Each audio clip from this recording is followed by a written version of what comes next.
Hola, ¿cómo están? Bienvenidos a un nuevo capítulo de Emergente, donde con Daniel San Martín toda la semana intentamos entender lo que está pasando en el mundo y entender cómo eso afecta a nuestras vidas. Daniel, ¿cómo estás? Estoy bien, Tomás, estoy bien. Acabo de llegar a Chile, estuve de viaje, así que muy entusiasmado de estar como siempre acá viendo qué es lo que está pasando a nivel tecnológico, político, social y que da forma al futuro. Tal cual. Oye, esta semana me gustan las noticias que tenemos, o mejor dicho, lo que se ha ido dando y la pauta que hicimos, porque tenemos una buena variedad entre temas de las grandes tecnológicas, temas espaciales y China, temas de chips cerebrales y cómo están empezando a sanar enfermedades, e incluso tenemos el tema favorito de Daniel de regulación de la inteligencia artificial, ¿no? Sí, así que tenemos los temas, creo yo, que efectivamente son más importantes de entender y entender, ojalá, cómo nos afectan a cada uno de nosotros. Bueno, y como siempre, queridos auditores, estamos muy interesados en que nos cuenten qué les parece el podcast, cuál es su feedback, cómo lo seguimos afinando y cuáles son los temas que a ustedes les interesan. Daniel, te dejo. Partamos con China. Sí, la verdad que mira, la noticia en rigor es la filtración de un video de la Agencia Espacial China. Ya es bien sabido que China está programando, pero en serio, la construcción de una base permanente en el Polo Sur. Recordemos que el Polo Sur es el lugar codiciado por todas las agencias especiales, el Polo Sur de la Luna, porque se Te detectó. iba a decir eso, no habías mencionado la Luna y estaba hablando del Polo Sur. Ah, dije Polo Sur todo el tiempo. Todo esto, desde que estoy hablando en el inicio, es en la Luna. Debe ser el jet lag. Base lunar en la Luna, por supuesto, en el Polo Sur. Y lo que pasó fue que se filtró un video que da detalles de lo que los chinos están pensando. Y es, por lo que se ve en el video, bastante impresionante. China está planteando hacer una base lunar, pero no como estas que vemos en general en las películas de ciencia ficción, que es como una casita o una cúpula de vidrio, sino que sería una base lunar completamente subterránea. La idea es que estuviera completamente enterrada para proteger a los taikonautas, que es como los chinos llaman a sus astronautas, de micrometeoritos, radiación solar y rayos cósmicos. E incluso más, la idea es generar una parte importante de estos túneles lanzando un misil desde órbita. Esa sería la idea de esta estación espacial para sus taikonautas. Y eso Oye, quiero, sí. no, que me sorprende la noticia de que pretenden hacer el hoyo con un misil. Sí, una parte importante, la idea es disparar un misil desde órbita y eso generaría una caverna, digamos, y sobre esa caverna después se expandería el espacio para la estación espacial. Es una locura, ¿eh? Pero ¿no te pasa, Daniel, que cuando estamos hablando de China son tipos que tienen todo tan bien medido, calculado y planificado de que esta, entre comillas, filtración no es una filtración, sino que querían justamente de que todos nos enteráramos? Estoy pensando exactamente lo mismo, es muy difícil comprobarlo, pero yo creo que de seguro ellos querían que todo el mundo supiera de esta ambición tecnológica, de que hubieran personajes acá haciendo un podcast explicando en detalle cómo va a ser este proceso. Y la verdad que eso hace sentido sobre todo si entendemos que el énfasis que está haciendo China ahora en la propaganda. Solamente hace 6 días China invitó formalmente a otros países a participar y colaborar activamente en su estación espacial, la Tiangong. Por muchos años la Tiangong fue como la competencia de la Estación Espacial Internacional, pero solo para chinos, y ahora China acaba de decir, hey, nosotros somos potencia, únanse a nosotros, hagan sus experimentos aquí, porque la Estación Espacial Internacional, liderada por Estados Unidos, ya va a dejar de funcionar el año 2028. Entonces los chinos están tratando de posicionar a su estación espacial como la alternativa internacional de estaciones espaciales. Eso en verdad es una movida política, tecnológica, no sé, tiene tantas aristas que es brutal. El tema de que la nueva estación espacial sea liderada por China, si lo pensamos, tampoco es tan loco tener una base permanente en la Luna cuando pensamos que en los años 80 y 90 fueron las primeras bases permanentes en órbita, y estamos hablando de que medio siglo después estaremos en la Luna, que va a ser, sumando y restando, 100 años después de cuando por primera vez se llegó a la Luna. Es decir, es realmente fascinante. Y como que cada día menos me suena a menos ciencia ficción, sino que uno realmente entiende de que esto va a ser posible y que probablemente en 20 años más estemos hablando de quién está viviendo en la Luna hoy. Y sí, y yo creo que además lo que por muchos años hubo muchos proyectos de hacer bases lunares que nunca fructificaban.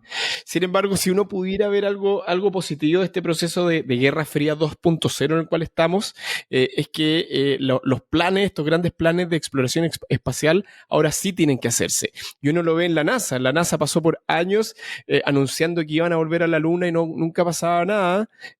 Surge este proceso en los últimos 5 años de Guerra Fría 2.0 y ahora el plan Artemis, digamos, tiene finalmente la aprobación del Congreso americano y finalmente los americanos los estadounidenses vuelven a la Luna. Sí. Oye, bueno, pasando al siguiente tema, que justamente se da en Estados Unidos, es que X, anteriormente conocido como Twitter, bien, la plataforma de redes sociales, se filtró que, si bien Elon Musk la había comprado el año pasado en 44 mil millones de dólares, se filtró de que hoy día todos los contratos, o mejor dicho, los incentivos a los empleados, los stock options que se llaman, para empezar a ganar acciones de la empresa, se están valorando entre 19 y 20 mil millones de dólares. Es decir, internamente en Twitter o en X o X, se consigue de que la compañía vale la mitad o menos de la mitad de cuando la compró Elon Musk. Es decir, esto se suma también a la misma racha que comentábamos la semana pasada sobre cómo Tesla cuesta la mitad de lo que costaba 2 años atrás. Y esto a pesar de toda la tremenda como reingeniería que le ha puesto Elon Musk encima. Es decir, tenemos que entender de que Elon Musk, por achicar los costos, bajó, o mejor dicho, despidió al 80% del personal de Twitter, dejando solamente 1.500 personas contratadas. Y solamente hace un par de meses atrás, en julio, aún así Musk seguía reconociendo de que no tenían números positivos cada uno de los meses y que más encima las ventas por publicidad habían caído más de un 50%. Es decir, Twitter está en problemas, se constata no solamente en todos los rumores de que se estaba vendiendo menos, sino que también en que hoy día internamente se valora en la mitad o en menos de la mitad. Y esto más encima sumado a otros intentos de abrir los modelos de negocios, como es, por ejemplo, esto que hay una serie de nuevas suscripciones mensuales y si usted, por ejemplo, quiere escribir tweets más largos o quiere tener el check azul o usted quiere poder editar sus tweets, solamente tiene que pagar una hermosa suscripción al señor Musk. ¿Qué te parece, Daniel?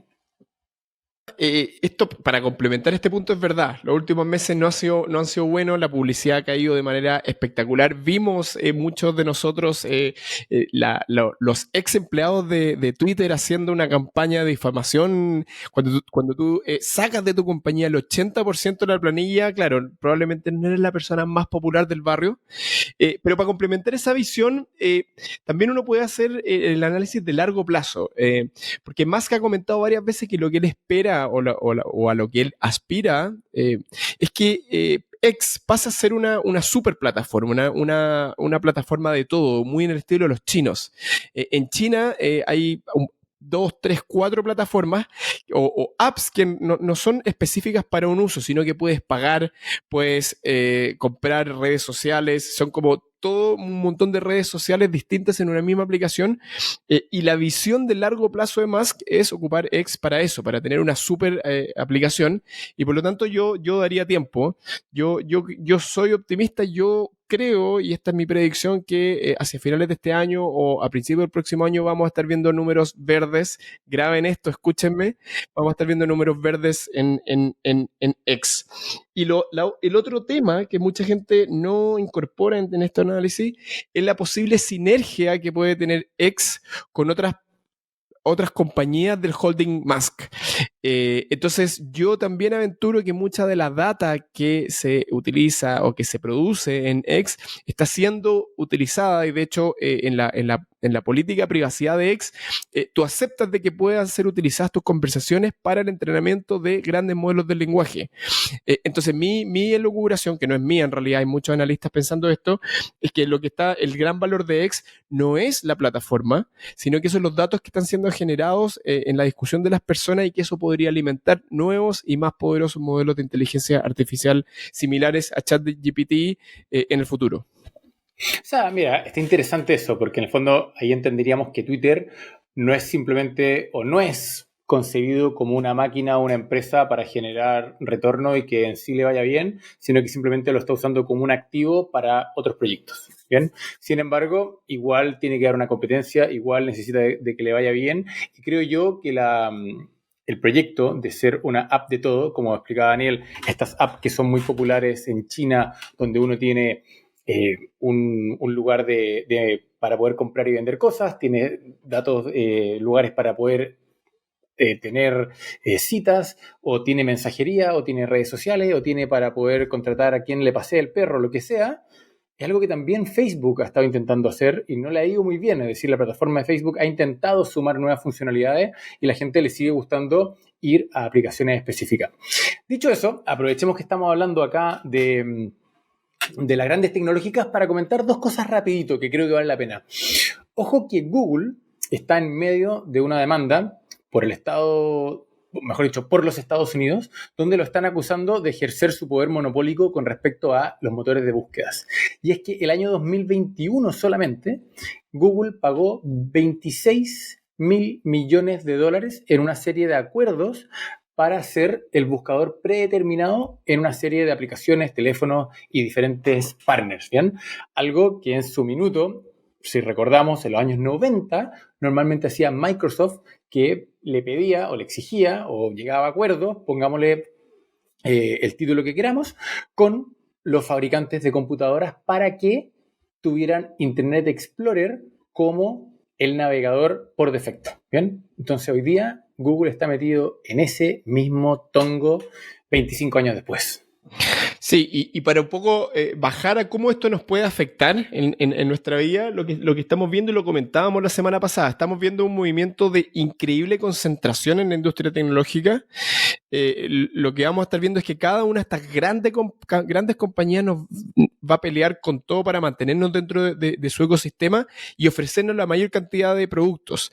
A mí me pasa ya, por ejemplo, que yo tengo mi data en Google, hice ahí un pacto con el diablo un poco, y tengo fotos Google, calendario Google, correo Google. Bueno, ese mismo concepto podríamos ver que se maximice, y que en el futuro una enorme cantidad de servicios que cada uno de nosotros utiliza día a día terminan siendo con una sola compañía, y es probable que estas grandes tecnológicas en los próximos años se esfuercen por capturarnos como consumidores y generadores de datos. Sí, exactamente.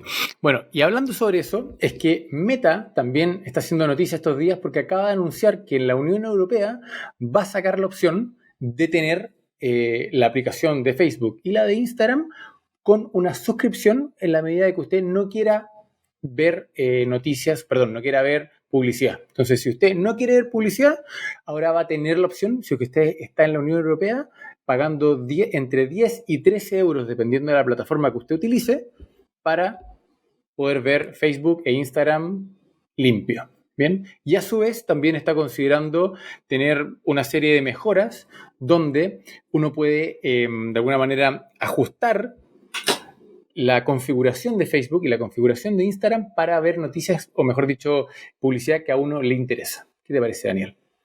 ¿Cómo evolucionar el mercado? Compitiendo, pero con todo, estamos en un momento de muy fuerte competencia. Creo que no todas van a sobrevivir. Mira lo que te digo. Yo creo que en algunos años alguna de estas gigantes no va a poder competir y va a tener que bajarse de la gran carrera por conquistar nuestras almas. Oye, pasemos al tercer tema, Daniel. ¿Te tinca?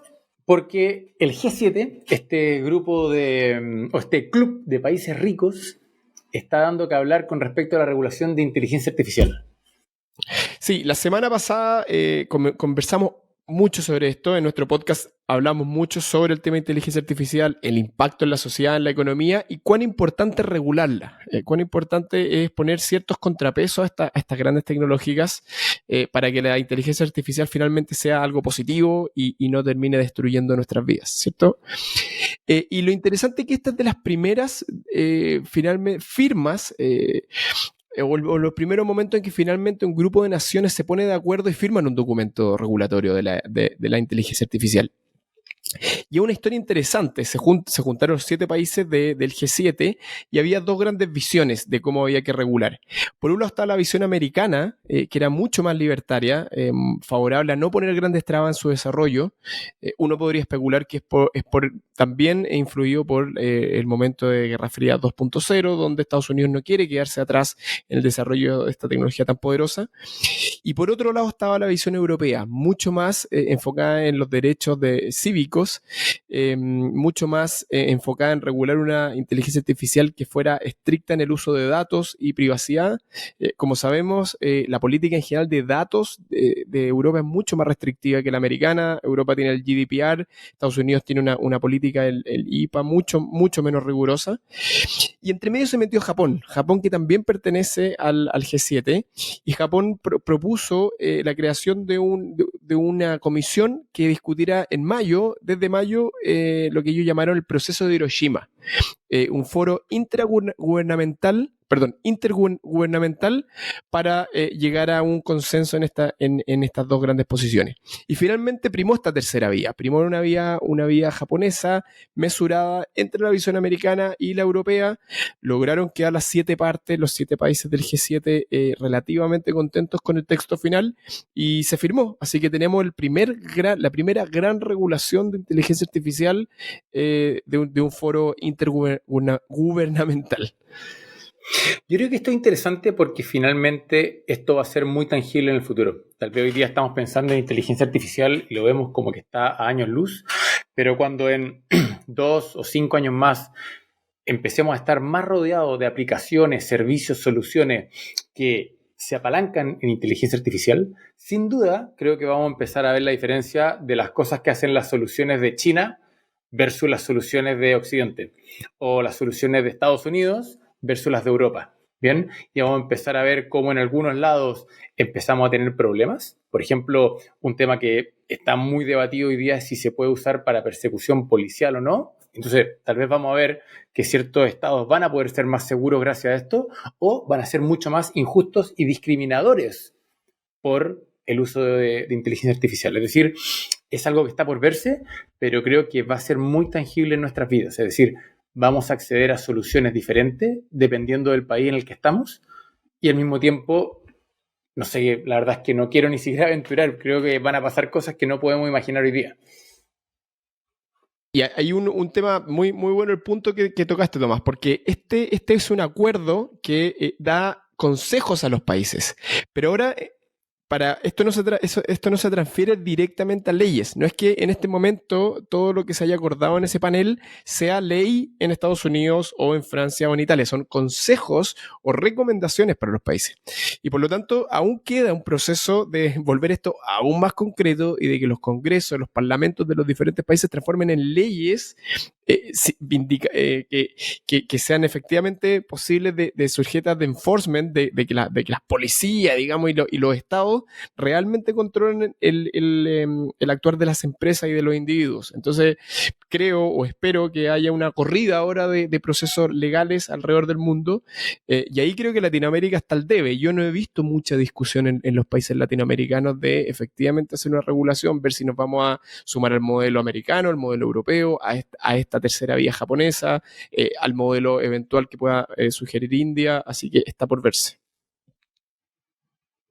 No, es verdad lo que tú dices. La verdad es que Latinoamérica en general solemos ser seguidores, ¿cierto? Y hace sentido porque tal vez no tenemos las capacidades técnicas o los equipos necesarios para poder hacer estas investigaciones y poder tener un diseño de políticas públicas adecuado, pero es impresionante cómo ni siquiera se plantea la discusión, ni siquiera aparece en los diarios de qué entre el modelo de Europa versus el modelo de Estados Unidos, como incluso hoy día Singapur, Arabia Saudita, China están también con aproximaciones a esta legislación de manera muy diferente. Y nada, creo que va a ser crucial el cómo lo hagamos el día de mañana. Pero bueno, no nos quedemos pegados en esto, que ya conversamos bastante la semana pasada, y por lo tanto, si les interesa el tema, vayan a buscar el capítulo que estuvo muy bueno la tercera semana de octubre. Querido Daniel, último tema. ¿Qué nos vamos, con qué cerramos esta semana, Tomás Sánchez? Oye, estuve leyendo dos temas complementarios que los encontré muy interesantes y tenía que ver con el uso de microchips cerebrales para tratar enfermedades. ¿Bien? Y esto lo voy a poner de una manera brutal, primero, para que entendamos de dónde viene. Esto tal como nosotros tal vez vimos en un par de películas antiguas que existía el uso de electroshock para tratar personas con enfermedades graves. Esto es algo que, si bien ya no es de esa manera tan brutal y de alguna manera, sí, brutal es la palabra, como uno normalmente lo veía en ciertas películas o dibujos animados, hoy día eso es algo que se hace hasta el día de hoy de manera muy controlada, muy responsable, con todas las pruebas clínicas necesarias, pero efectivamente uno tiene una serie de pacientes y hay una serie de tratamientos que implican dar descargas eléctricas por milisegundos a los pacientes para lograr normalizar sus ondas cerebrales y por lo tanto tratar alguna enfermedad. ¿Bien?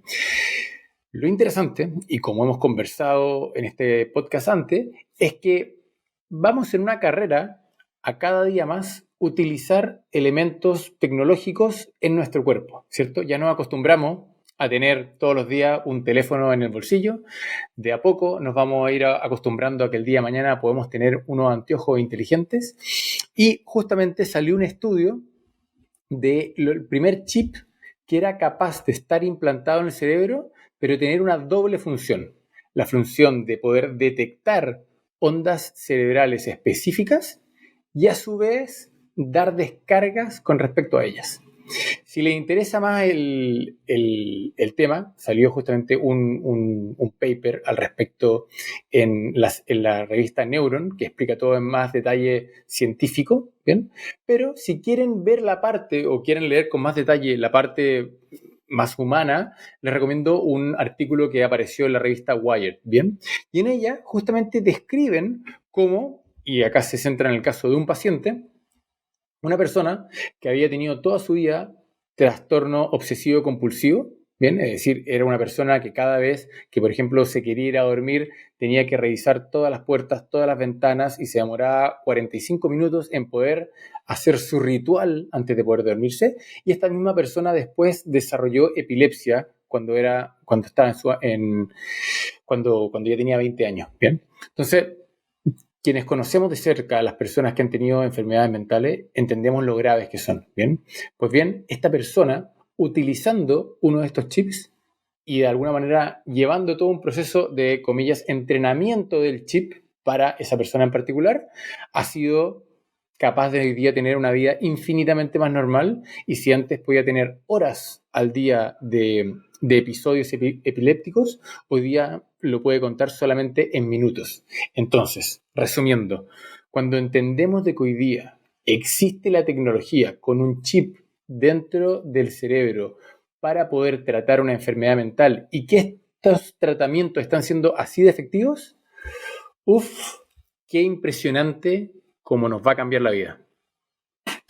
Sí, esto abre posibilidades, pero realmente espectaculares. Yo me declaro un tecno optimista. Yo estoy muy de acuerdo. Hay gente que le parece un poco extraño esto de introducir dispositivos en el cerebro, casi antinatura, pero la verdad que hoy día se están desarrollando este tipo de tecnologías y otras que permiten que los dispositivos se comuniquen o afecten directamente al cerebro. Esto me recuerda, por ejemplo, el estudio que sacó hace un par de semanas Meta, creo que lo comentamos, Tomás, ¿no? De que es capaz de decodificar la actividad neuronal y literalmente producir las imágenes de lo que nuestro cerebro está imaginando o está viendo. Google había hecho un estudio parecido, es decir, hoy día somos literalmente capaces de leer la mente en algunos aspectos particulares. Neuralink también está tratando de vincular a través de conexiones muy, muy pequeñas y con mucha densidad de conectores al cerebro, ser capaces de decodificar actividad neuronal directamente y con ello ser capaces de controlar solo con el pensamiento dispositivos. Y esto creo yo que en 50, 100 años más lo vamos a ver como normal. Hoy día suena ciencia ficción la capacidad de conectarnos y a través del pensamiento y la imaginación controlar dispositivos, creo que va a ser la norma en 100 años más. Es como un poco me lleva a pensar, esto es como el trasplante de órganos. Yo estaba leyendo las reacciones de las personas cuando se hicieron los primeros trasplantes de corazón, por ejemplo, y era como, esto es antinatura, no podemos estar contra. Y hoy día, la verdad que creo que casi todas las personas, creo que la gente que nos escucha me apoyará, que nadie se opone a un trasplante de corazón si es que es capaz de salvar vidas. Si en el futuro dispositivos que se conectan directamente con nuestro cerebro y que son capaces de leer la mente se ocupan para el bien, para el bienestar humano, creo que estamos camina en tierra derecha a un mejor futuro. Sí. Mira, para dar un poquito más de detalles, porque la verdad es que esto es interesante cómo de repente la casuística nos revela mucho. Y es que a esta persona le instalaban el chip en el cerebro y después empezaba todo un proceso de entrenamiento donde la persona cuando tenía episodios obsesivos o cuando tenía inicios de epilepsia empezaban a ser capaces de detectar muy específicamente a un nivel de milisegundo cuál era específicamente la onda cerebral que gatillaba un episodio o que generaba obsesiones. ¿Bien? Y por lo tanto, en una serie de entrenamientos donde no voy a empezar a dar todo el detalle técnico, eran capaces de identificar en este cerebro en específico cuál era esa onda y cuál era su específica frecuencia. Y por lo tanto, el chip después era capaz de detectar en milisegundos cuándo esa onda venía y por lo tanto hacer una descarga eléctrica muy precisa, muy corta, pero que era capaz de, por decirlo así, volver la onda a la normalidad. E insisto, a esta persona le cambió la vida. Y como bien decías tú, Daniel, probablemente si mañana decimos vamos a empezar a instalarle chips a las personas para ser infinitamente más inteligente o para poder cambiar el canal del televisor, nadie lo va a querer hacer o va a haber tal vez un movimiento adverso. Pero si pensamos en todas las situaciones médicas que va a poder resolver, va a ser una entrada al mercado y a nuestras vidas finalmente muy significativa, muy tangible, y después de a poco se va a ir expandiendo a otros lugares, por decirlo así, más suntuosos o innecesarios. ¿Bien? Pero sin duda, como dices tú, va a abrir un debate enorme. De hecho, yo creo que la política en algún minuto se va a empezar a dividir entre las personas que piensan de que todo tiene que ser, comillas, más natural y que no tenemos que empezar a transformarnos de una u otra manera en androides. Y van a haber personas que van a decir, no, yo la verdad es que quiero un futuro con muchísima más tecnología y todo lo que ello conlleva. Sí, estoy de acuerdo y creo que mucha gente se va a oponer, pero sí tengo una visión bastante fuerte de que en el largo plazo el mainstream, o sea, la mayor cantidad de la sociedad va a considerar esto como obvio, tan obvio como usar un marcapaso hoy día. O sea, en muchos sentidos los seres humanos ya somos cyborgs, literalmente. Tenemos partes máquina que nos permiten vivir mejor y desempeñarnos mejor. Hoy día la cantidad de gente que tiene estos implantes auditivos, que es obvio que no somos cyborgs en un sentido literal, y simplemente es una tendencia que se va a incrementar y va a ser con una resolución mayor finalmente. Esta interfaz cerebro ya la tenemos. Hoy día ya tenemos una interfaz cerebro-máquina. Lo que pasa es que la resolución, la cantidad, el ancho de banda es menor. Pero a largo plazo, y uno lo puede conceptualizar de esta manera, lo único que va a pasar es que el ancho de banda en la comunicación se va a hacer más eficiente. Está bien, yo creo que lo estás planteando de una manera técnicamente correcta, pero un poco muy conceptual. Pero yo creo que acá la bajada concreta en cómo va a cambiar nuestras vidas es lo que tú acabas de explicar. Hoy día, cada día se hace más común que las personas tengan implantes auditivos, que cada día también son más discretos, porque antes solía notarse y uno podía ver desde buena distancia que una persona tenía un implante en la oreja y por lo tanto algún dispositivo que afectaba su oído y su audición finalmente. Y hoy día vemos cómo eso empieza a masificarse. Eso lo sumamos a algo que ya, ¿cierto? Llevamos siglos haciendo, que es ponernos anteojos, ¿bien? Y después ya estamos con operaciones en los ojos y de nuevo nadie se queja por eso porque lo encontramos lo más normal del mundo y es como dices tú, el día de mañana una persona va a tener algún problema, ya sea, bueno, en el Parkinson es donde más esto se ha estudiado y va a tener Parkinson o va a tener algún problema en la memoria o va a tener algún trastorno bipolar o va a tener cualquier tipo de enfermedad y si es que se puede resolver con un chip, vamos a estar todos muy felices y vamos a empezar de a poquito a normalizar el tener, por ejemplo, implantes subcutáneos para otro tipo de enfermedades que, de nuevo, merece probablemente un capítulo con más detalle. Sí, pero se abre un futuro interesante. Oye, buen capítulo tuvimos hoy, Tomás. Sí, estuvo interesante. Creo que tuvimos un buen balance de temas diferentes. Queridos auditores, como siempre, estamos esperando sus comentarios, que nos cuenten qué les parece, qué les gusta, qué no les gusta. Díganos qué estamos haciendo bien, qué tenemos que parar de hacer y qué tenemos que comenzar a hacer. ¿Algo más, Daniel? En realidad, esta tecnología la considero interesante.